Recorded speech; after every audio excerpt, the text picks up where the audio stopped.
graduate colleges and universities, assisting higher education boards and organizations. And she guides disciplinary organizations as they integrate assessment of student learning into educational practices, processes, and structures. She serves as the assessment field editor at Stylist Publishing, which we hope to have a chapter in one of her books coming out in January. She'll tell you more about that.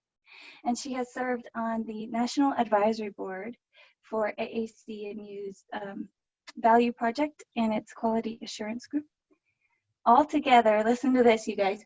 Altogether, and this is probably needs to be updated, right, Peggy? But altogether, she's presented over 560 workshops and keynotes in the U.S. and abroad. I'm sure it's up there now.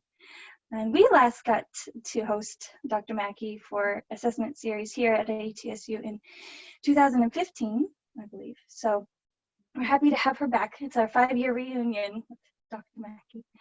So that's my intro for Peggy, and you'll have to update us. Is it what, 660 now? It is. Yeah. Oh, marvelous. Okay, well, I will go ahead and share my screen so you can all see her PowerPoint, and then we'll get rolling.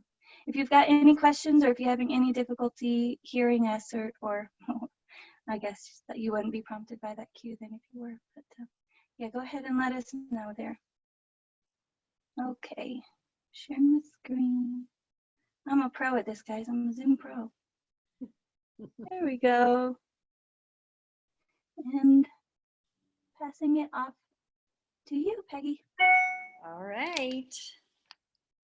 Okay, let's see if I can take.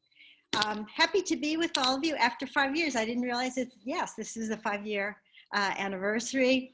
Delighted to be back, particularly focusing on this particular topic, which is for those of you who are transitioning into the digital teaching, learning, and assessment environment, to provide you with an overview from different perspectives. And I'm really grateful to the following people. Let me see if I can move this now.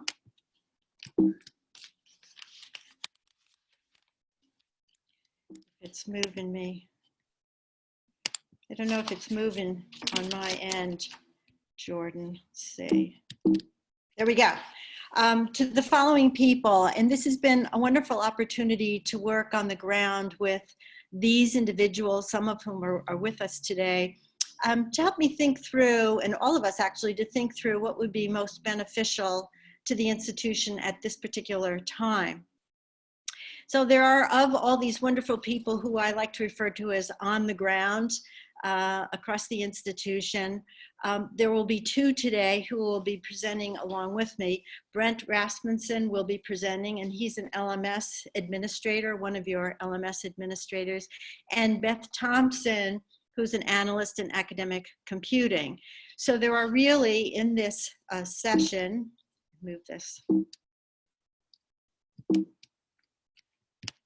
we go. 3 sections. I'll focus on the part 1. And the lens that I want to present in this session is that of Canvas within the context of research on teaching, learning, and assessment, the most current research on teaching, learning, and assessment, and developments in technology. If I had been asked to do this, let's say 15 years ago, I probably wouldn't have been quite as excited as I am now, given the developments in technology, that is their capacities, the affordances they now offer us as you transition into Canvas, an environment that facilitates, supports, and contributes to teaching, learning, and assessment, all in one bundled software package platform. So my approach is to use that as the background for discussing really what's happening in this environment, and to provide you some examples of that, and to rest fairly heavily on the assessment side of it, because it's really the position of assessment now in the world of technology that gives us the potential to change actually the roles of faculty and students in some amazing ways. So I will deal with that generally as a way to orient you to that. Then Brent will take over and provide you an overview of major campus tools and capabilities, so you have a sense of the terrain there. And then Beth will provide an overview of principles of designing learner-centered courses. Very important that how you design for learning in online, significant to consider how all the parts come together in a whole, so that students have at the outset an initial understanding of the outcomes of the course and how the course plays out, how parts of the course are aligned to your outcomes, as a way of them getting their arms around the particular course, and as part of what we'll talk about a little bit later of orienting them to this particular environment, because many of your students may in fact be new to this environment. Let me see if I can move this now. Okay, what is significant in terms of the research on learning right now, this coming out in 2018, is the quotation that you see on the screen right now. This has very strong implications for teaching face-to-face as well as teaching online. And as it turns out, developments in technology in learning management systems such as Canvas and external applications and platforms that you may choose to use are enabling us to actually accomplish what you're seeing learning is now.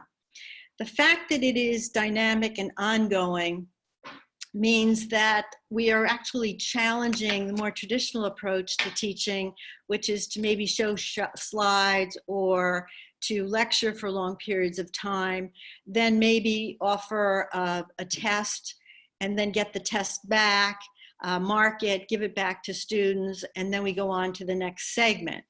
What we're now able to do is to get some real-time or near real-time evidence of how students are actually processing their learning.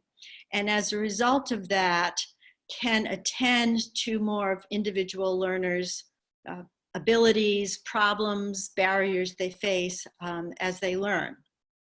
And that's important because no two of us learns the same way.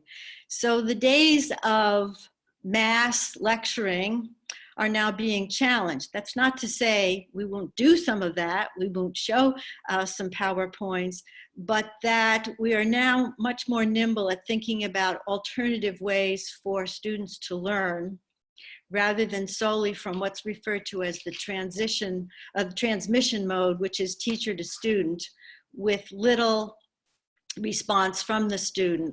So it's rather what we call one-way communication rather than dual communication. So a very well-known researcher in Britain, Diana Laurillard, refers to lecturing as the most efficient means we have for teaching, but the least efficient for reaching individual learners. So for me, looking at what's happening in the technology in Canvas, I can see how it is now actually possible for us to get into learning as a dynamic process and to be able to know more about our individual learners than ever before. It just simply wasn't always possible for us, particularly in larger classes, to know exactly what was going on for each of our students. We could only score all those and maybe make some generalization. But now, because of the visual capabilities of demonstrating students' learning, we are actually able to learn a lot more about our individual learners in a commitment to equity to their learning along the process. So these developments and this research has led to closing time gaps in between teaching, learning, and assessment of learning, meaning that instead of there being times between those processes, we are actually able to collapse those into real time so that we can monitor each student's patterns of performance in ways we simply could not do before, and address particular needs. And I'm going to demonstrate what this will look like for you. We're also able to, from our perspective as teachers, identify the efficacy of our practices along the trajectory of a course, and also identify as part of the teaching and learning process what other kinds of software practices, resources should we be using to meet the diverse needs of our student demographics. And that is a pressing need right now. To assume that there's one way they can learn doesn't work, but to say what is the packet, the repertoire that I should be thinking about to enable students to learn is really what's going to become important and more possible now, I think, in the world of learning management systems. And finally, this is leading us eventually, I guess I would say, or to have the potential to develop adaptive evidence-based research-informed teachers, meaning that with the evidence that we're receiving now in LMSs about student performance, we can say to ourselves, what else should I be doing to enable students to learn based on the evidence that I'm seeing from their work at the end of this, in this course, at the end of the module, today in my particular course. And if I'm not sure what those alternatives should be, I should now be engaged in research, and we'll talk about a couple of sites that might help out to inform that repertoire for me. And at the same time, I think it's now possible for us to create what we call a reflective, self-regulatory learners. So this is a two-part commitment, my part as an evidence-based teacher and students taking accountability for their learning, because the two of you are going to see the evidence of student learning at the same time. Okay, so that's the science behind this, and now I really want to focus on how is this actually being translated then into the environment that we see in the learning environments. Okay, let me move this. Hey Peggy, I am sorry to interrupt. It's something on maybe your end. It's still waiting for you to control the screen, the Zoom. I'm not sure. So I'm hitting it because I can hear your prompt when your computer sounds. Oh. So I'm not sure if it's remote control is asking you to take over, and maybe it went to a different window for you to accept that. Could it be under share screen? No. Yeah. It's most likely hiding behind the main window.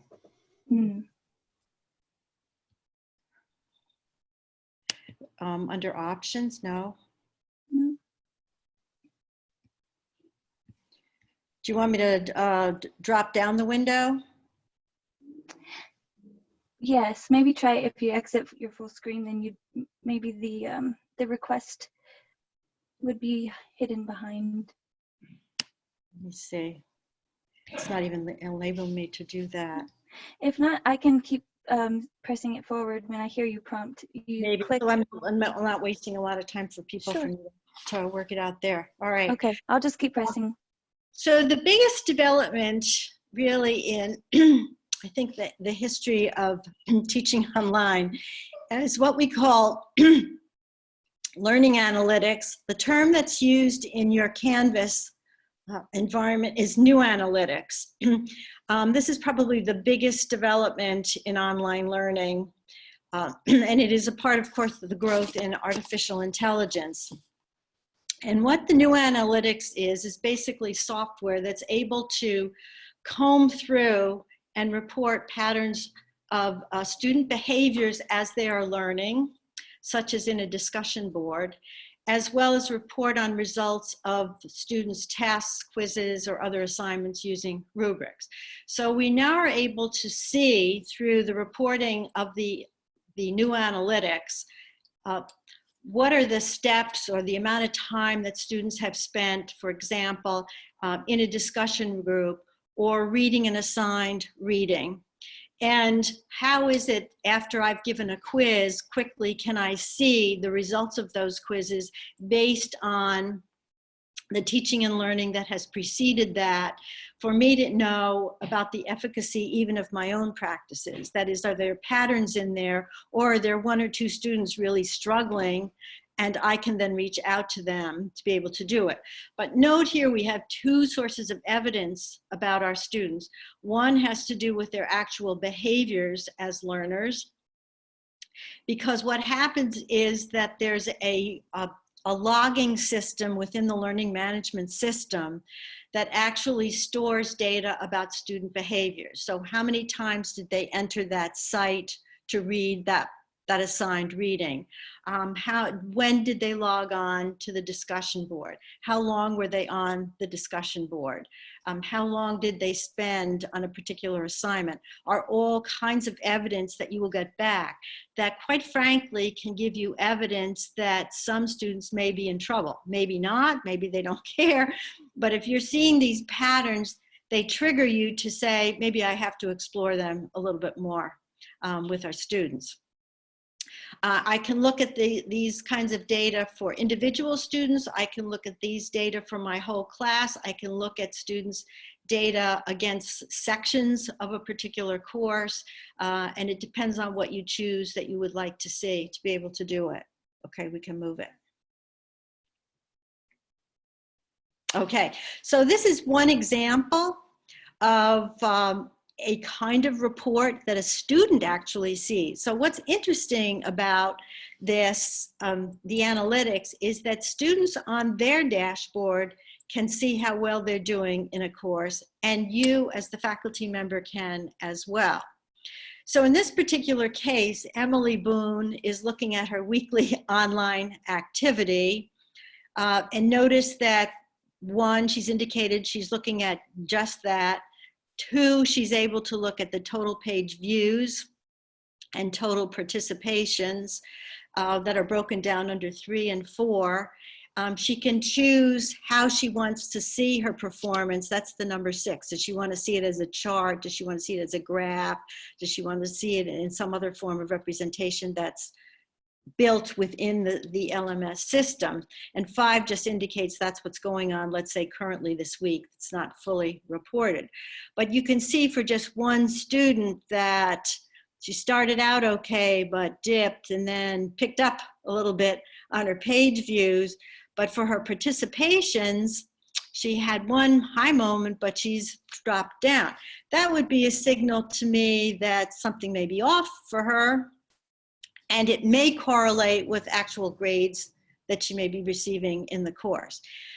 So this is an example for me of highly granular and previously invisible evidence that we could not have possibly garnered ourselves before, but that provides amazing evidence about student behavior that might fit with how the student is doing in the course, and would require me or prompt me to say, maybe I ought to have a conversation with Emily, or send her a quick note, as I'll show you, that can happen on online as well, to say, looks like you haven't been having such a successful time in participating in the discussion group, let's say. Maybe you and I can have a chat about that.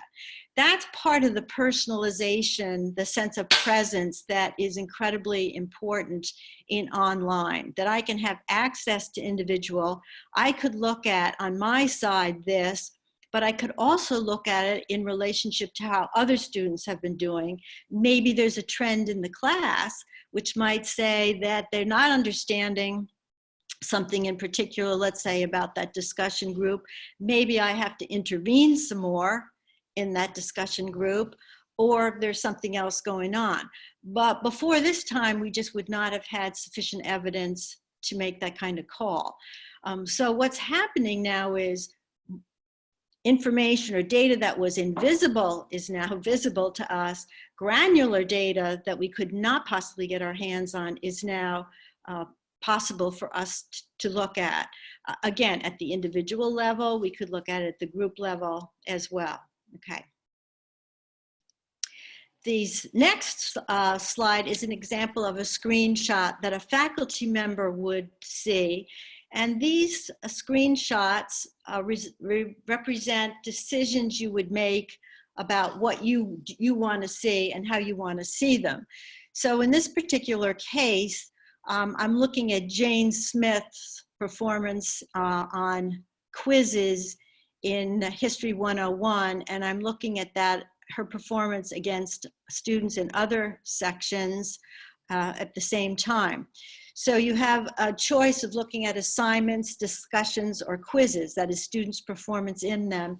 And at the bottom of the page under 2 is where you would select whether you're looking at an assignment, a quiz, or a discussion. Those little icons represent each of those. So I might want to look at just one assignment or a couple of assignments there. And again, get a sense of how an individual student is doing in relationship to the rest of the class as well. So in other instances, it could be that there's a trend for other students being lower in certain instances. And then the question is, why did that happen? Is that a question of they're not understanding something I said? I need to pry that a lot more to figure out what's going on for her or for any other students that I might see in something like this. But again, you can request, as you see in the upper corner where that arrow is, you can request what format you'd like to see this in. So is it in this kind of diagram? Is it in a chart, a graph? You have a lot of decisions to make as to how you like to see the evidence presented to you. Again, evidence that would have been really hard for us to get. So these are time savers, and time saving is a great appeal to many faculty because they just couldn't possibly do this themselves before. Okay. So the 3 major uses of these analytics is really what fascinates me. One is that in the examples you saw there, but also in the reporting of students' performance on early coursework or along the way, we can actually use the analytic reporting possibility to predict student success. So if you were to give an early quiz or an early survey in a course and get those results in real time, you may be able to flag students early on who could be academically at risk. And in the research, current research on learning, one of the main principles is to be able to learn as much as possible about students when they enter your course, online or face-to-face. Because many students come in with previous incorrect assumptions, knowledge, sometimes what we call folk knowledge that they picked up from their family, such as a student once said in a nursing course that a nurse told me that you should always let a baby cry no matter what. Just let them cry, let them cry, let them cry. But what happens is when people come in with those deep understandings, folk knowledge, they sort of put up a block against being open to alternative ways. So knowing that initially might say to you, I know as I go forward in this course that I may need to do additional work with this student, maybe starting first day, to enable this student to overcome those particular kind of blocks. So one way to do this is to actually prepare a poll everywhere, or a survey that you administer online, and let the analytics built into the LMS report out to you the patterns of strength and weakness of your students across the board right off the bat. That way you will know entering the course the students who may be in difficulty. There's nothing to prevent you from doing this anytime, even before a module in a course, if you know that that module is going to be particularly difficult, for example. So you want to have a sense of where students might stand in relationship to that. So this gives you some early indicator. Predictive analytics is being used on campuses now in a broader sense to identify students early on as they enter courses who look like they're in trouble. It may have to do with their attendance patterns. It may have to do with their participation level in courses. It may be due to their very early performance on something such as this particular survey. So the idea is, let's know more about our students than just they're here, but what is it that they may be struggling with early on. All right, that's one use. Second use is formative, of course, which is to keep track of your students' performance along the trajectory of your course so that you can gauge students' performance chronologically. But here's the piece that I find really fascinating. That's one way. The other way to think about that is to look at their performance against your particular pedagogies, instructional practices, teaching preferences, or your resources that you ask them to use, or such as an online tutorial.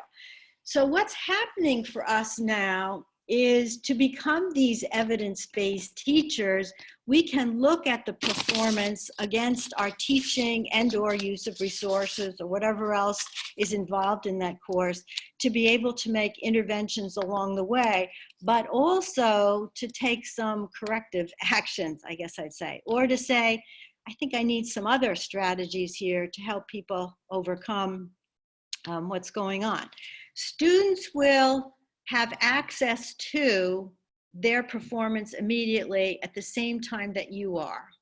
And that's going to create an interesting position for students and for you to have access to data at the same time. It's going to actually enable you to become evidence-based and for them to become evidence-based, and I'll talk a little bit more about that.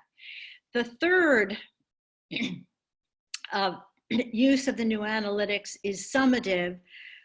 And again, the value of that for me would be to say that I can look at my students' performance at the end against my practices or things that I advise them to do or new strategies that I've used. So I'm looking at people at the end and then saying, well, who are these high performing students? Maybe there's some individual differences there, but where there's some things in specific that enable them to learn better or perform better than based on some new things that I did or what I always do that suggests to me what I'm doing is really working very well. So on the one hand, yeah, we can use this to track students, but on the other hand, we can use it to check on the efficacy of our own practices. That's really the point that I want to get at too. So there's a two-pronged advantage to using the analytics. All right, we can switch. Okay, so here's the great news, I think. There is the potential for faculty to become adaptive, evidence-based, and research informed because we have this real-time or near real-time generation of analytics, the results of the tests or quizzes, the results of students' behaviors. And because you can see it and students can see it, then the issue is that you can become evidence-based, but students should become reflective, self-regulated learners. So the time that I may have spent grading and marking all those papers has now been reduced somewhat, providing me time to say I could spend a little bit more time with individual learners to say, let's you and I sit down and discuss those results and see if we can determine why you're having those particular difficulties. I think this is a very important aspect of the learner that needs to always be inculcated, especially in the fields of health, because those people have to go out being reflective, self-regulated learners. The world is changing so quickly. The diversity of our populations is changing, that we need to be learning and also to identify what it is we need to learn to improve our practices. So this is really a very balanced look at results that are shaping faculty as well as shaping the learner. So it's not that I'm just saying to the student, here's what you should do. What I'm trying to do is help the learner determine what it is that will improve that learning that shows levels of underperformance in this. So my time now is shifting more towards working with individuals rather than en masse always. Not that you're doing that all the time, but when you have evidence that someone is off, then you can guide them in that particular direction. Okay. All right, so what about the actual assessment possibilities that enable you to learn in real time? Well, for one, and many of you may already do this even in face-to-face, is that you might use Google Docs, for example, and that would be one way of responding to student work and inserting your comments into their work. But in Canvas, there is a tool called SpeedGrader that enables you to, within the document that students have submitted, add a text, video, or audio commentary within that particular document. So you add it in the comment and then you hit submit, and that goes to the individual student. So that's one possibility there. We'll show another one.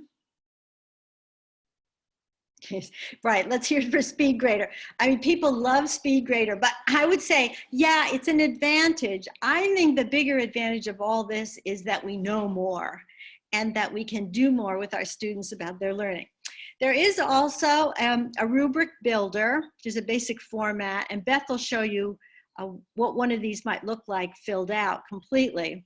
And you can insert your comments in that. So in other words, the student should be seeing this rubric before he or she does that assignment. Then you fill this out, put in your comments, and submit it to the student as well. There's also a feature in Canvas that enables you to use some standard responses if you want, or you can personalize a lot more. There is a reference at the end of this PowerPoint of a Chronicle publication by two people, Floria and Garcia, that is excellent for you to read about other alternatives besides the ones that I've shown you here inside the LMS, of actual applications that can be inserted into your LMS as well. And what I like about their work is they're very sensitive to the context within which you might choose to work, to spend with a student, having an audio or a video time with them to discuss their work as well. So it's a great read, very, very, very helpful. Okay. And finally, I mentioned this because maybe there will be times when you really want to be assess a student individually. And there is a platform called Bongo, and I've listed that in my resources here, where you actually set up a series of questions to ask students. They answer them in a timed way, and they video themselves through this system, and then you receive that and respond back to that. So it can be either exercises or questions, but they have to be done in a timed way. It is even possible in Bongo, for example, to have peers actually assess the work that students are responding to in this as well. And I thought this is external, but it might be something you might want to consider, might be appropriate for the work that you do, to be able to get one-on-one with students and in a timed way assess their particular work. Okay. Finally, there's what's going on inside the LMS, and then there is what's going on outside of the LMS. And what's going on outside the LMS is influencing what's going on in Canvas. So a lot of what is happening now, and all of this is based on the analytics again, is that analytics is being built into applications and platforms that you may decide to integrate. Now, I know just because of the planners I worked with here, that wonderful group of planners, that there was a presentation of Echo 360. The principle behind the Echo 360 is to be able to engage students in learning as you are lecturing or presenting material. So this is a break from what I referred to earlier as the transmission one-way mode. In this particular case, I can ask students questions during my lecture to find out what they do and do not understand. So this is a way to engage, which is an important aspect of online learning, is keeping students engaged in the teaching, learning, and the assessment, which we just talked about, because they're getting it at the same time. So in this particular case, I could be lecturing on something and then I ask questions and I find out half the class doesn't really understand what I said. I never would have known that before, right? So I can know it on the spot through Echo 360. So the analytics built into that presents you with immediately with a graph or chart that shows you the highs and lows of students responding to that. It's also good because some students don't like to raise their hand to say, I understand. They'd be embarrassed by that. Whereas this would capture that. You would be able to see who those students are. But what you're also going to see happening is that e-textbooks and courseware that you may consider at some point are very rapidly integrating analytics into these. So in an e-textbook, students could be reading a topic or about an issue, and the text would generate questions for the student on the spot. Student would answer that. You could get the results of that to see the kinds of difficulties they've had. And so the next time you had them in class, you could say, look, I understand that you are having trouble with X, Y, and Z. Important for us to go over that. That's really valuable because I think for many of us, I know this was true for me, the compulsion is to let's cover the material. But if things aren't working for students, then they get deeper into trouble if they are not clear about what they should be knowing at the point of time in which they are learning it. So this provides you this advanced evidence. The same is true of courseware now for, let's say, introductory courses. The analytics is built on that so that you receive evidence of what's going on when students are actually studying in a course that triggers you to say, gee, I need to really spend more time on this because they're having trouble with it. One particular activity that I find many people say to me the analytics is helpful for them in is in flipped classrooms, in that students are a day or so before working on something, answering questions, and those questions then are analyzed through the analytics and sent to the faculty member so that the next time the faculty member meets that class can say, before we go forward, I want to be able to focus on these things with you. I understand that you had trouble with X, Y, and Z. So that's another really good example of individualizing and having real time. Okay.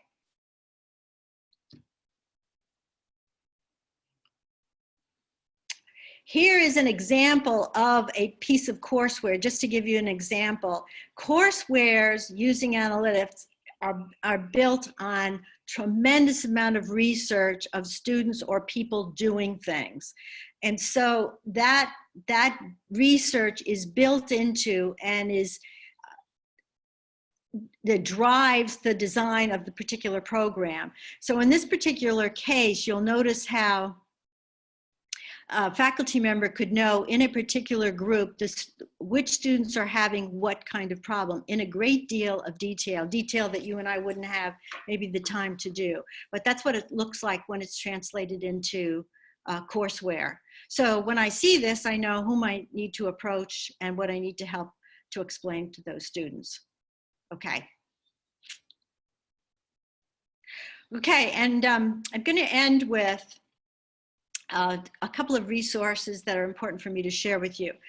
Some of you may be familiar with open educational resources. These are sites that have many, many examples of software, applications, digital options, syllabi about online teaching that can help you in the design of your course, quite frankly. So if you say, I don't know what are some alternatives for teaching students X, I could look through these OERs and find some alternatives there. It might be an alternative simulation. It could be a scenario. It could be a particular environment that might be useful in helping students understand something better. And then finally, I would recommend that you become familiar with some of the websites that report research findings about teaching and learning. Some of them are about teaching and learning generally. Some of them are specific to teaching online.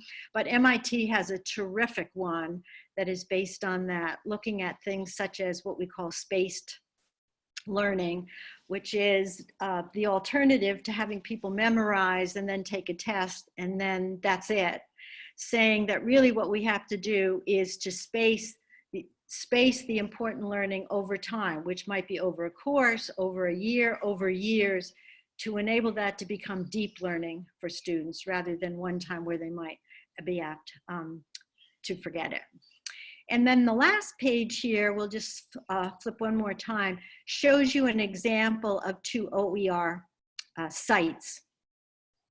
And this one happens to be for health sciences, and it's an interactive online program having to do with heart sounds. So the student has an actual virtual stethoscope and is actually quizzed on the diagnosis of the patient with that. This might be something you'd say, oh, I could use this as a supplementary piece in the course, or I know students are having difficulty with this, maybe I could incorporate this. And then one other, Jordan, one more page. Here's one under dental education, which students actually can peel back the layers to look at individual teeth and learn about the pronunciation of this. And there's also, I think, a quiz built into this one as well. So there's, again, where the analytics figures into it. So if you're looking for open educational resources to assist you build your course, or resources for students, or you know that they typically have problems with a certain aspect of it, then you might want to consult some of these resources. They're growing like crazy. Some of them are now peer reviewed. There's one online OER called Project Muse that is peer reviewed. That's going to happen increasingly now to avoid people thinking, well, I'll just use this particular one. So I'm going to actually stop there because we're running a little bit over time. And I'm going to turn it over to Brent, who's going to talk about going inside your LMS. And then we'll turn to Beth, and then we'll come back. I'll come back. Thank you very much, Peggy. I'm going to talk very quickly about, and Jordan, if you'd pull up that infographic, please, and place the link into the chat. Everything I talk about today real quickly is gone into in depth with this infographic we're going to be going through today. We have a lot of resources at ITS to teach you how to teach in Canvas, the nuts and bolts of how to teach, what buttons to push, where to go, the tools that you have to use. But this little infographic teaches you how to do it in 10 steps, and it's very simple. The details are listed in the steps, and if you can download this yourself, I've made it available to everybody. The link is in the chat there. So we'll just go with number one. Number one is modifying your own Canvas settings, which means you get into your own account and you add a profile picture, and you set up a secondary email and things like that. The second step is to customize your notifications, as you can see there. And as you can see, the little tiny text underneath each one of these little bullet points tells you exactly how to do that in Canvas. So it's easy to follow along in these steps with this infographic. I encourage you to download it and print it out. Second one is customizing your notifications. This is Canvas. You tell the system what to give you and when and how often to give you as far as notifications are concerned. Notifications on discussion board posts and on quiz submissions and things like that. There's a whole bunch there. The next one is accessing the course. And when you access the course, let's scroll up a little bit. There you go. There we go. Access the course. You access that with a big button on the left that says courses, and then there's a fly out, and the next button says my courses or all courses. And you click the all courses link, and it shows you all of your courses that you are enrolled in, past, present, and future. So you need to scroll down through to the bottom part where it says future enrollments if you don't see a course, or past enrollments if you don't see a course on your dashboard. This is also a place where you can add a course as a favorite. If you have a course as a favorite, it will also appear on your dashboard, whether it's past or present or future. Next one is to upload a syllabus. Some folks use syllabus as a course tool, and Canvas has a syllabus tool built right in. You can upload a Word document or a PDF, or use the tool itself in Canvas and just type the text in. The next step, which I think should be step 6, but it's here it's step 5, but you add your assignments. So these are your grading columns. So you add any assignment where you would say submit a paper or a turn it in assignment, or a quiz. And keep in mind that in Canvas, Everything is called an assignment. A quiz is an assignment is an assignment, an upload is an assignment. It's just the way Canvas categorizes those things. The next thing is to create your modules. So this is your content. This is your files that you're using, your text that you use, the outside resources that you use to teach the material that then the students will then take quizzes on or get assessed on. They don't necessarily have to do all quizzes. So that's your content step. A very important step most people forget about is to hide your unused course navigation. So you're not going to use all the tools in Canvas. You don't want all those tools showing on your course navigation if you don't need them. So the way to hide them is to go in your course settings, and then there's a secondary tab called navigation, and then you just drag and drop those ones you don't want below the line where the students, it gets hidden from the students. And it tells you how to do that right there in the infographic. Next thing is to select your page layout. You can select a home page and you can select a front page for your pages. Pages are the HTML pages that you have in your course. It's a type of content. You can select a front page for those pages. You can also select a home page, which students will see when they first log into the course. And it tells you exactly how to do that in this infographic. Number 9 is prior to publishing, it's really good to go through the course as a student. And a good way to do that is to use the View as Student tool, which is on the right-hand menu this time. It's not on the left, it's on the right-hand menu at the home page of the course. And you click View as Student, you can go in, you can look at the course as a student. It literally creates a brand new user account and enrolls it into the course temporarily while you look at it, and then it unenrolls it when you back out, when you quit viewing as student. And then the very last step is to publish your course. And in Canvas, this is something that you need to keep in mind all the time. Each individual piece of content must be published if you want your students to see it. And the course itself as a whole must be published if you want your students to see it. And I know that was very quick, but print this infographic out and that will help you start up your course if you've never done it before, or it'll serve as a quick reminder if you have done it before.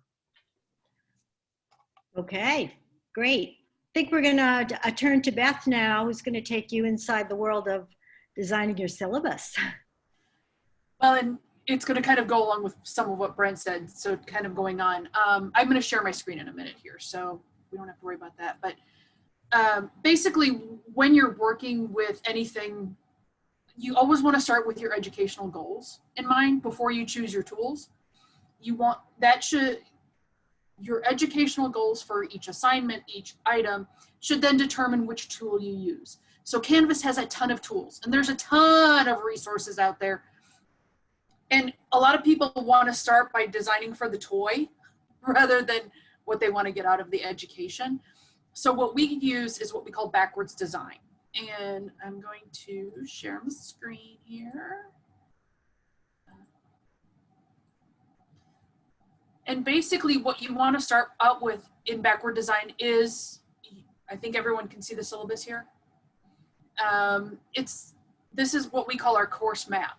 You want to start with your competencies. That's your final goal of what you want your students to be able to do.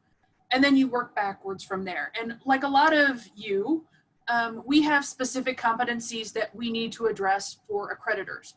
So in this case, these are the program competencies for our public health program. And so they have specific competencies that we need to achieve. So we start with those, and then we start building backwards, building your assessments, building your resources that you use. We then provide to the students, okay, this is the competency.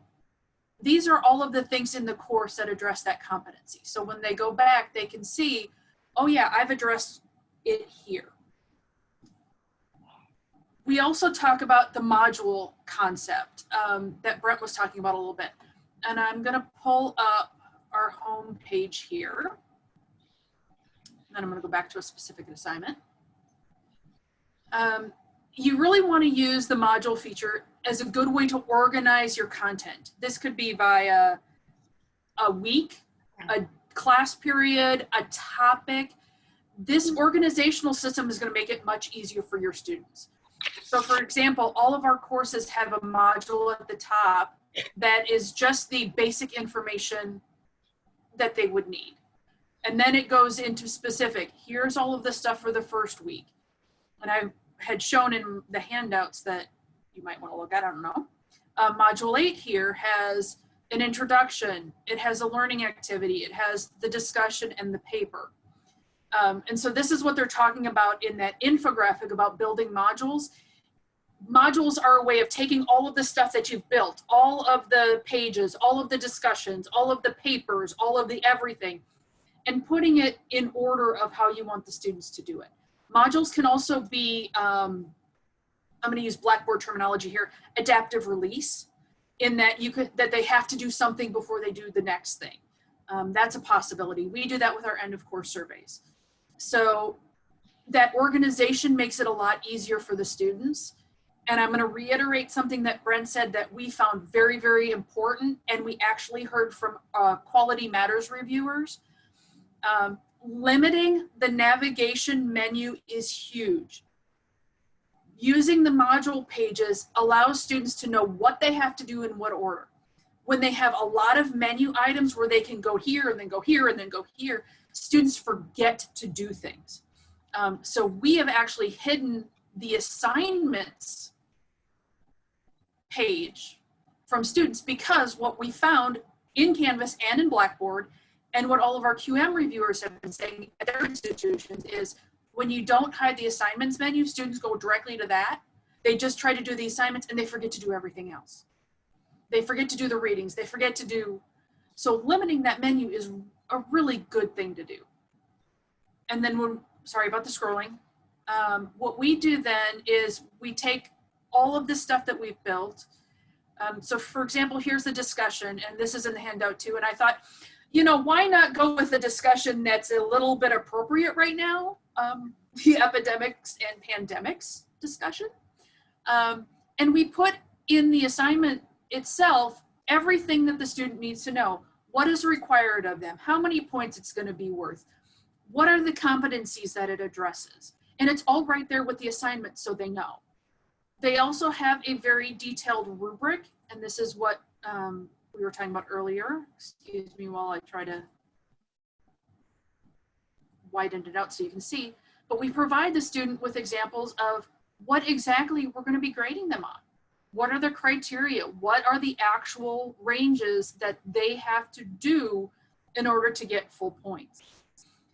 Now, one of the features that Canvas has that we don't use, because it's one of the features that really doesn't work right, is the outcomes feature. So when you have national competencies and organizational competencies, you want to assess them. You want to analyze them throughout your program. The problem with the Canvas version is it uses straight points. So it says every time you have this outcome, it's going to be worth this many points, regardless of the assignment points, regardless of anything else. There's no flexibility in that. And we need to know that information. So for us, we're actually using a new Canvas tool called Portfolium. CGHS is using it. We're piloting in 2 of our programs, and ASDO is piloting it with their programs to do a little bit more of the competency mapping that is a little bit more flexible. So that is the only thing that we don't like about the outcomes in the rubric part, is you can't accurately use outcomes because of the fixed points feature. But again, once you get all of your assignments, once you get everything organized, use that backward design. Start at the end, start with your competencies, work out your assessments, work out your learning activities. It's like going on a trip. Got to know where you're going so you know how to get there.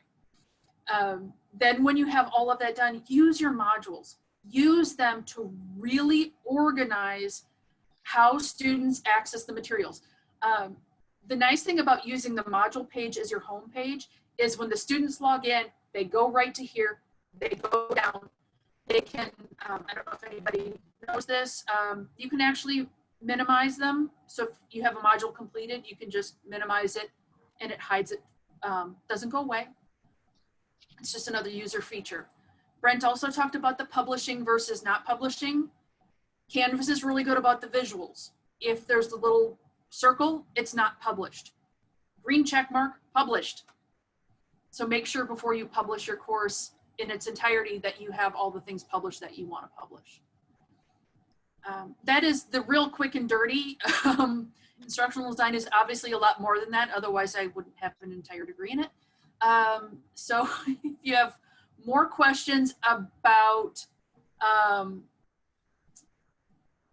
the instructional design process, about how to build rubrics, how to build a module, how to build a course, CGHS designers, we're always here to help. TLC is always here to help. Please, please, please contact us. We do a lot of competency mapping. We do a lot, we do a lot of data collection and analysis for our accreditors. So we're always a font of useless knowledge if you need it.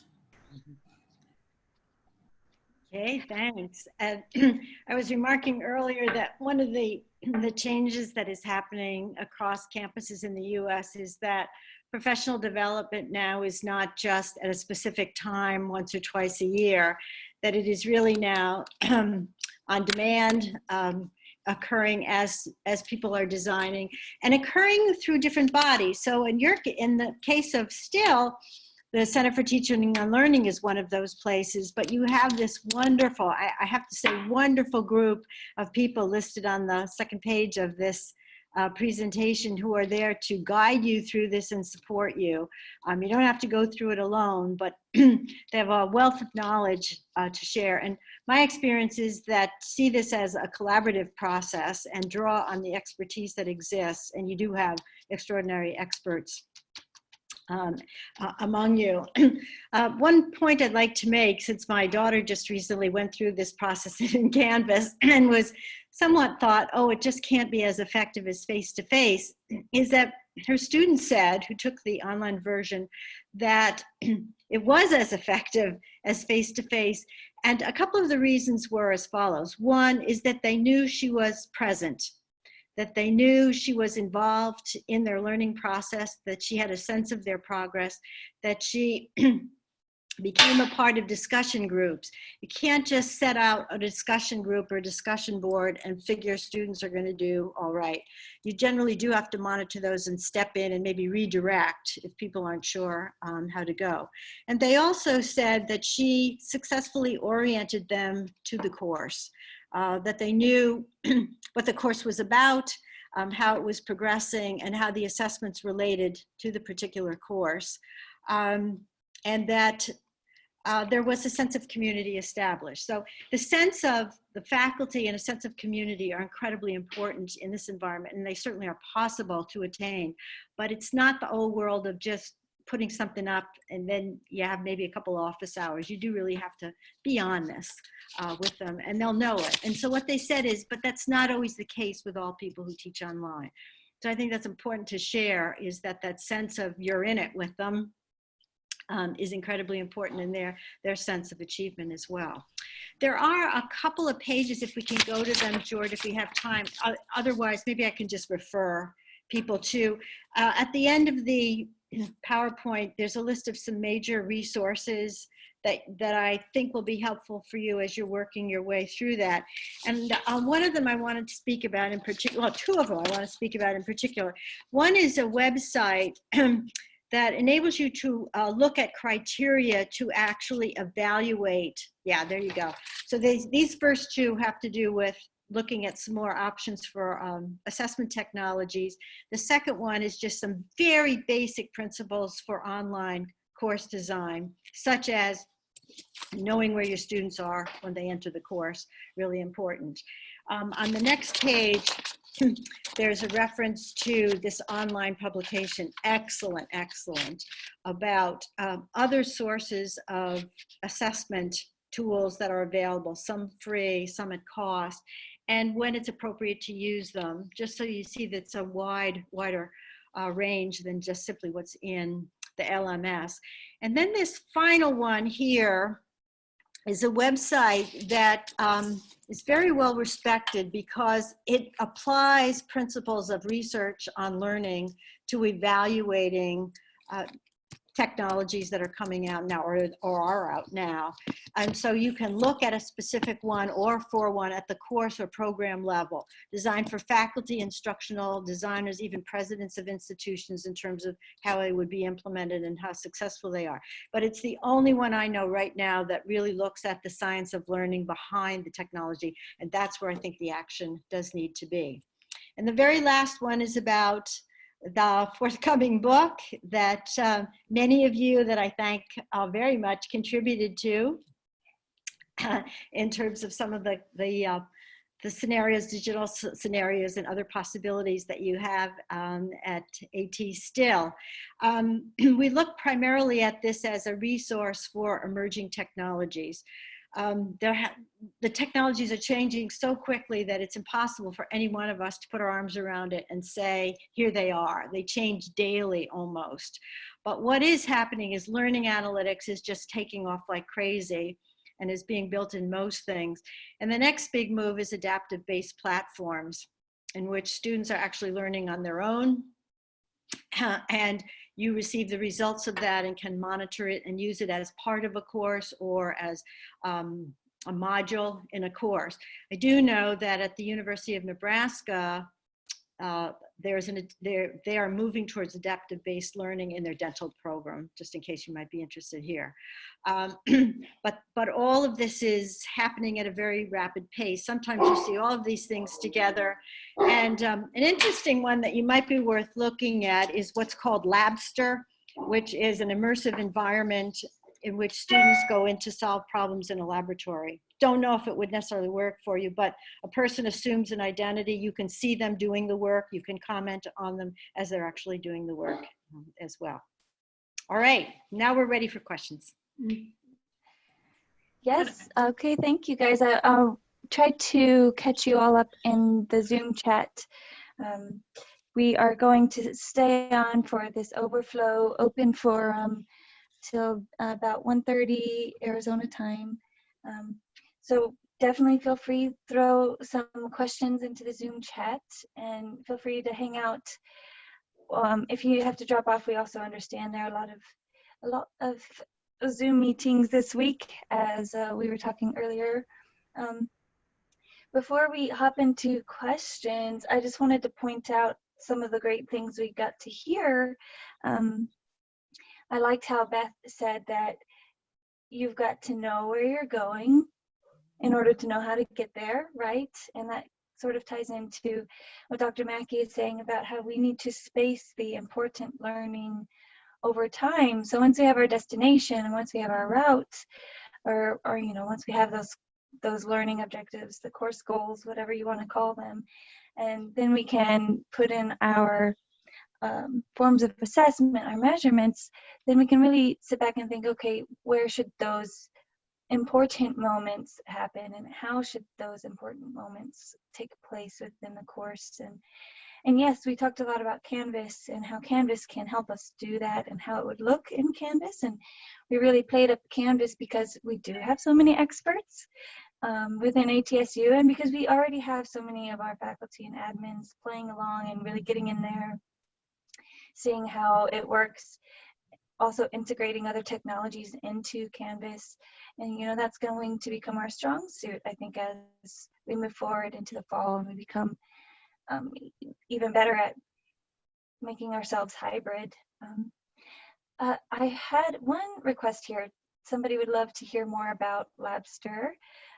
There's a lot of background noise over there, so I'm not going to make her unmute, but anything more we could hear about Labster?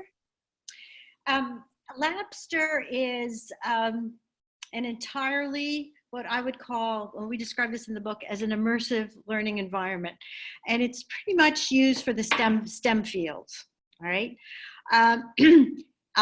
And pretty much the ones that I'm familiar with have to do with laboratory experiments, or in which the student takes on a form, a person in there, goes into that lab and is charged with performing a particular procedure or an experiment, all the equipment for that is there. Everything the person needs is there. The faculty can, in the left-hand corner of the screen, actually be monitoring the student as the student is doing the procedure to ascertain that things are okay. Or if that student is in trouble, if it's an initial experience, helping that student learn more about it. And I'm trying to remember now, because I haven't looked at it in a couple of weeks, whether you can actually get data back from you. I think that the company is working on that as to the levels at which the person is performing. But it's a substitute for actually being in a lab. There are a lot of them there. I mean, I don't know from a professional standpoint, because that's not my field in health sciences, whether it'd be appropriate for you, but I think it's worth taking a look. It's become fairly popular, as I say, in the STEM fields. So everything that is required of that student to do is in that environment. It's been set up for it.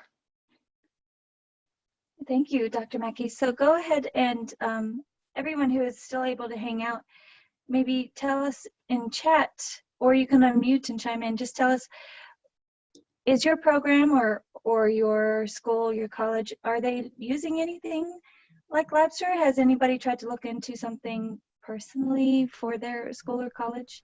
We actually, that syllabus that I shared, the entire course throughout has a thing called Solve the Outbreak. It's an epidemiological simulation. There's also one called at Water's Edge or something like that. That's another one. The CDC has a lot of simulations.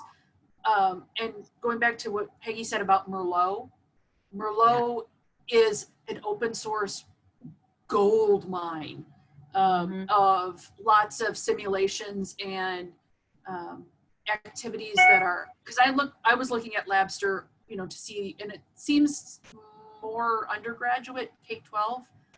But yeah, I think they're moving out, but yeah. Yeah, but there are a lot of sites out there that have them, and we've been integrating a lot of these. There are actually a lot of epidemiological ones out there that we do use in our course, and the students seem to really, really like it.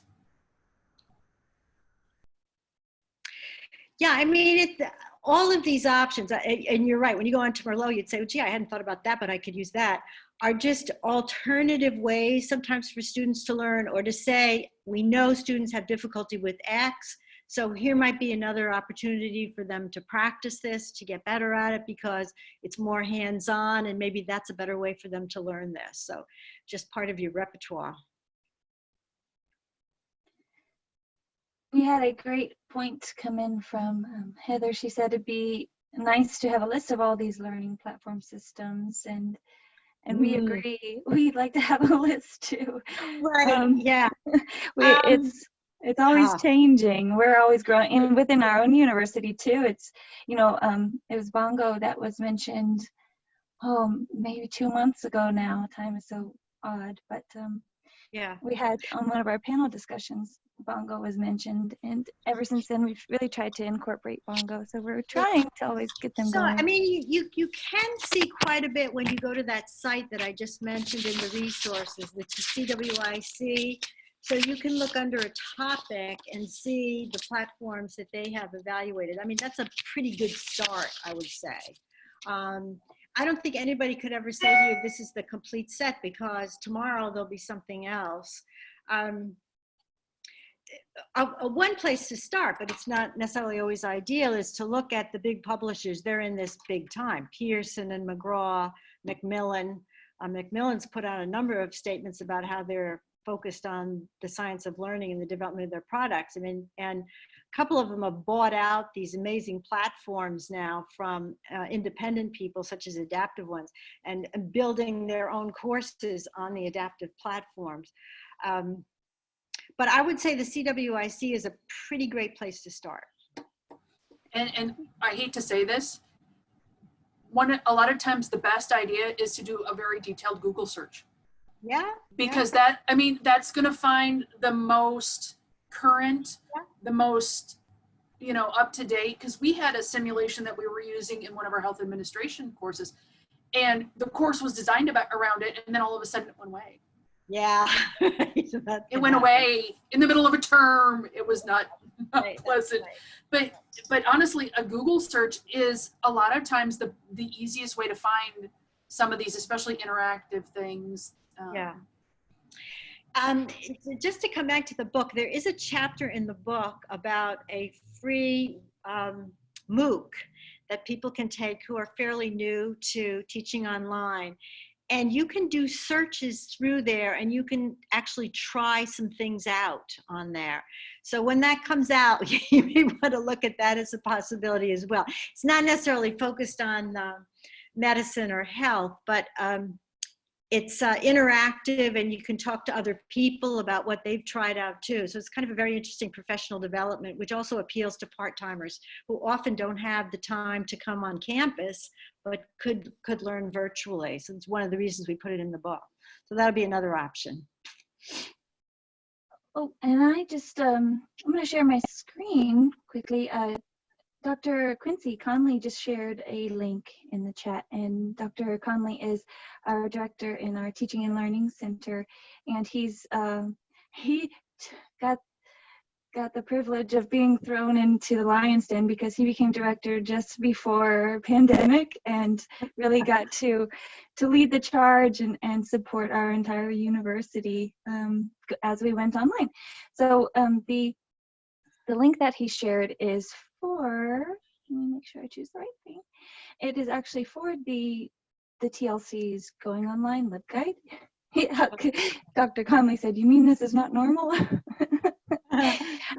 So the link will send you to this great page, and if you can scroll through and see all of the different things that the TLC has considered and has already maybe even done a webinar for, a workshop on. And I'm just scrolling. You guys can check it out as you'd like to, as you have time to. But it's great. I liked the section here that has supplemental resources with the health sciences content, so that anybody who wants to check out that link, just scroll down, you'll find that. That's going to be kind of fun to look into as well. So yeah, and as always, in all of my emails that I send out, if you ever want more information, you can reach out to us in OAA. I definitely recommend contacting TLC. I think they said I was I sent so many people their way, but it's because they're a great team, and they've got the resources, they've got the knowledge, they've played with all these tools. And then I want to mention Dr. Peggy Maki. She also said she is more than willing to take questions afterwards. So if you want to send OAA some questions, then we'll kind of be the funnel. We'll send those her way as well too. And there's I was gonna say there's quite a few places too where like I've done a lot of courses through edX. edX.org is has a lot of stuff from MIT and University of Massachusetts and whatever, that not only go into educational technology, but how to choose technologies, how to incorporate technologies. So it's not just the tools. There are a lot of resources on how to choose tools and how to educationally apply specific tools that are also good resources to have. Yeah. I know this is more costly, and we all discussed this in the planning group, but I did want to mention that some of the possibilities for virtual reality in the virtual reality headsets are, from my perspective anyway, fairly amazing. So I wanted to try these out. So I tried out one that enabled me to experience what it's like to have dementia. And I think I'll never be the same. So it's interesting to me that technology actually can sensitize us to certain things as well. So it may be down the road for very particular instances, you may want to look at some of the virtual reality possibilities because you become that person. And it really does make you think differently about what it's like to have that. So they're among some of the things that we talk about in the book too. But we did talk about, yeah, a lot of these things are expensive. but it may be in a particular circumstance. But I know that particular one is used for caretakers and people in the health fields. Yeah, and I would say if you've got a specific question, go ahead and come off mute. We've retained enough folks. You can do that. I was, if you guys want to come off mute and ask a question, go for it. If not, then I was going to head into a different direction with Dr. Maki while we still are recording and have time. Sure. And if you can't come off mute, you can toss it into chat too.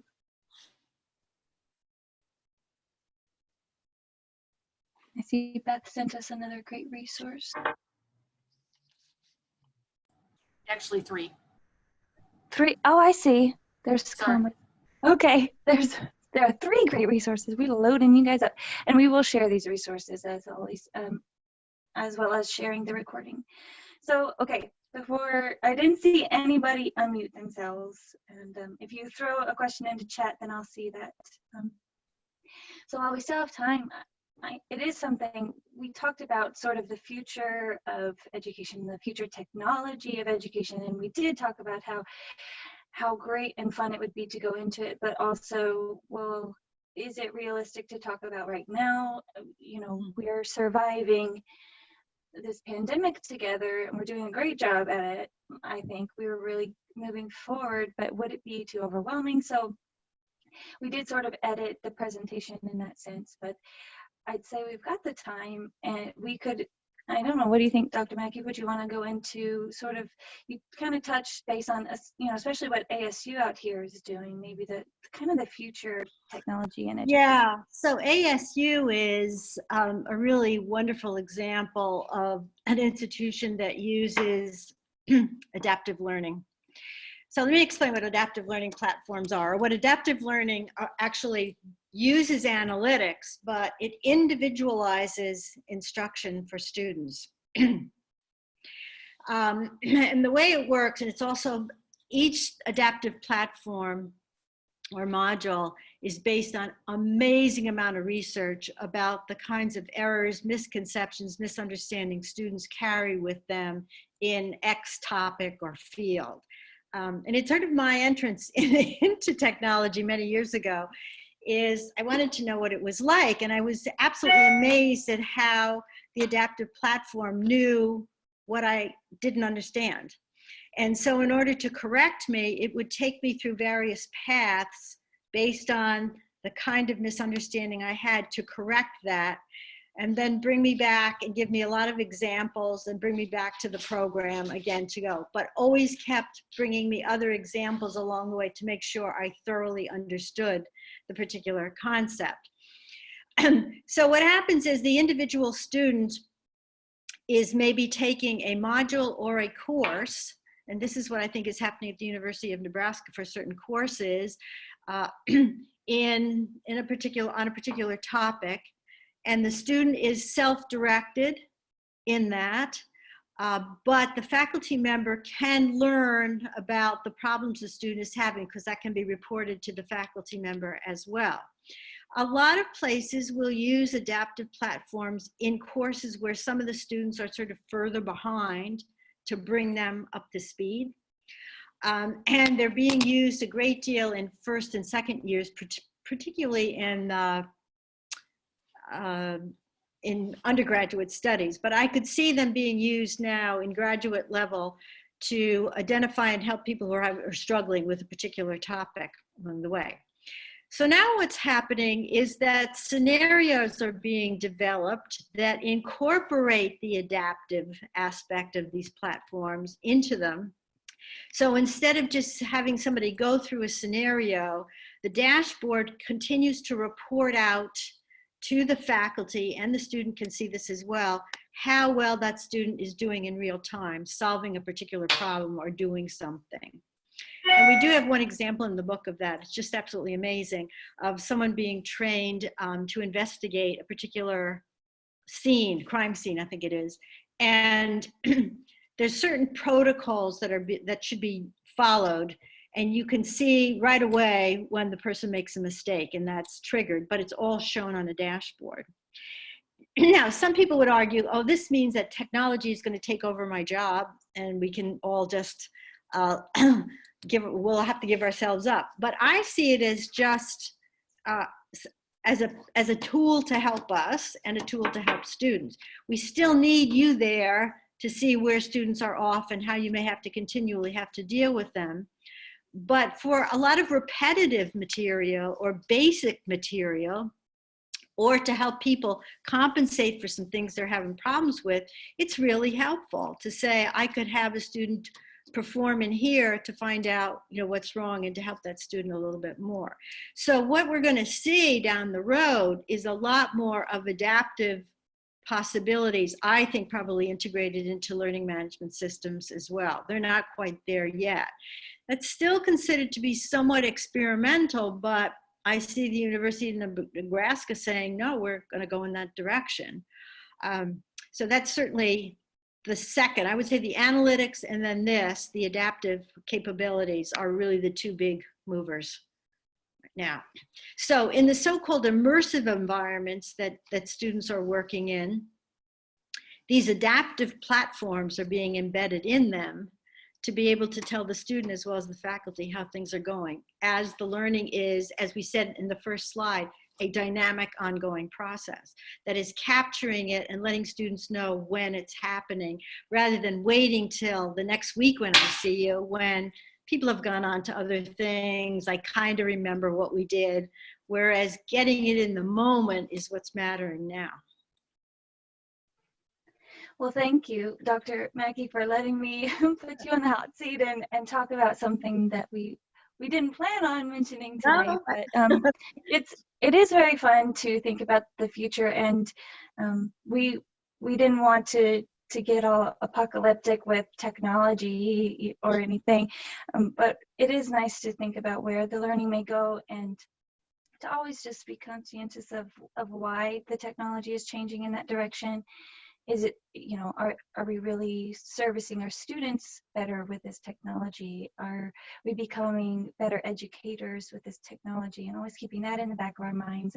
And that resource you shared on is this technology really what it says it is? Is it really useful? That's always great to kind of. And you do have to be careful, as sort of a final comment here, that many developers of programs will say they have adaptive platforms, but that's not really true. What they've done is they've developed a pathway for students based on some errors they think they will be made, but it's not individualized. What you really want to find is an adaptive platform that truly individualizes the student learner. So at Arizona State, in the examples that I know that are in the sciences, students are, I think it's in an astronomy course, trying to see if there are other worlds beyond our world. And they have to incorporate some mathematical thinking and do some research. And as they're doing this, the faculty are receiving data all the time about how well students are doing and the errors they're making.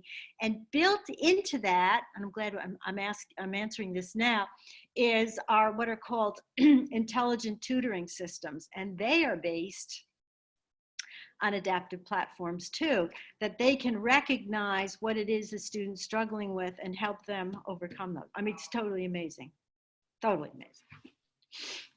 It is very amazing, and I know it maybe even sounds shocking, but it's fun and amazing, and let's keep watching ASU as they test it out, right? And yeah, I think that's a great way to do it, is because they have many years experience now. But in the end, I always say that faculty need to judge what's going to be most useful for them in the design of their course and in helping students learn. What a lot of this is enabling us to do that we couldn't do is to reach down to the individual level and learn some things that we just could not have had the time to learn. And in the most diverse population we've ever seen in the United States, this focus on individuality is incredibly important. So some of these things we've talked about can enable us to reach to that level. Well, as we reach the 1:30 mark here in Arizona. I just want to say a quick thank you to everybody who's still hanging out. I wanted to give a shout out to David Donovan because he gave me a chuckle. I had asked everyone to chat in Zoom. I said, type yes if something about, student engagement, you're feeling more confident in student engagement, or type meh if you're not seeing as much engagement as you want. And David was the only one who played along with me. He said meh. And I wanted to leave chat there for a minute because it just felt so true, so honest to I appreciated that, David. We did have some people who messaged to say that they had to hop out to another meeting. So Forrest Ball wanted to say goodbye to you, Peggy, and Beth Thompson wanted to say goodbye to you. We have a lot of people saying thank you so much for all of the information. Thank you, all of you guys, for playing along and hanging out. And of course, Quincy, thank you for the laughter. I need that. I love when you're here hanging out. And Dr. Maki, you're amazing. We are so grateful for you. And thank you for hanging out with us ahead of time, all of the meetings that got us to where we are today. And my amazing moderators. You're the best. I want to thank all of you in the planning process, and Brent and Beth for their contributions, because they're on the ground and they're incredibly knowledgeable, and Forrest and Jill and all the people who are in the planning, because I think, there are things you think about, you think you should say, but then once you learn about where the culture is, that's the most important thing here. And that's what everybody helped me to see. So I appreciate that. Yeah, it's great. It was great. Well, thanks everybody. We'll wrap it up there. All right. Bye. Bye, everybody.